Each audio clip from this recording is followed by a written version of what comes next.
Hello, magandang araw sa inyo mga amigo at amiga. Ngayon, ang topic natin ay ang tungkol sa 18 barangay ng San Carlos City at 7 barangay ng Don Salvador Benedicto at ang 12 barangay ng Canlaon City, Negros Oriental. Ating alamin kung ano yung mga pangalan ng mga barangay ng San Carlos City, Negros Occidental at ng Don Salvador Benedicto, Negros Occidental at Canlaon City, Negros Oriental.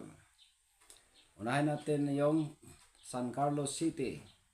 Ang San Carlos City, ito ang mga pangalan ng kanilang barangay.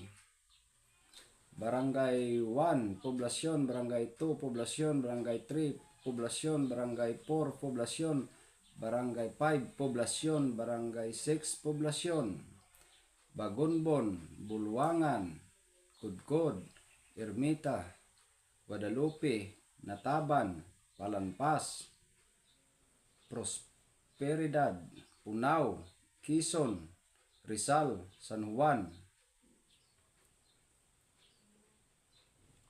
At ngayon, tutungo naman tayo sa Don Salvador Benedicto at ang 7 barangay ng Don Salvador Benedicto. Una, Bago, Lalong, Bagong Silang, Marcelo, Bunga, Igmayaan, Umaliskis, Pandanon, at Pinuwayan, Prosperidad. Yan ang 7 barangay ng Don Salvador Benedicto. At ngayon, tutungo naman tayo sa Canlaon City, Negros Oriental. Ang Canlaon City ay mayroong 12 barangay. Ito yung pangalan ng 12 barangay.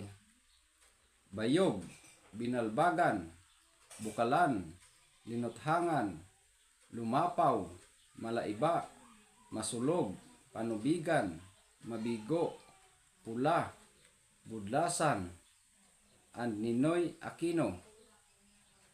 Yan ang 12 barangay ng Canlaon City, Negros Oriental, Philippines. Mga amiga at amigo, kung mayroong mali dyan, pwede kayong magkomento dyan sa ibaba sa may comment section. Sa mga nanonood nito, maraming salamat sa inyo. Magandang araw sa inyo mga amiga at mga amigo.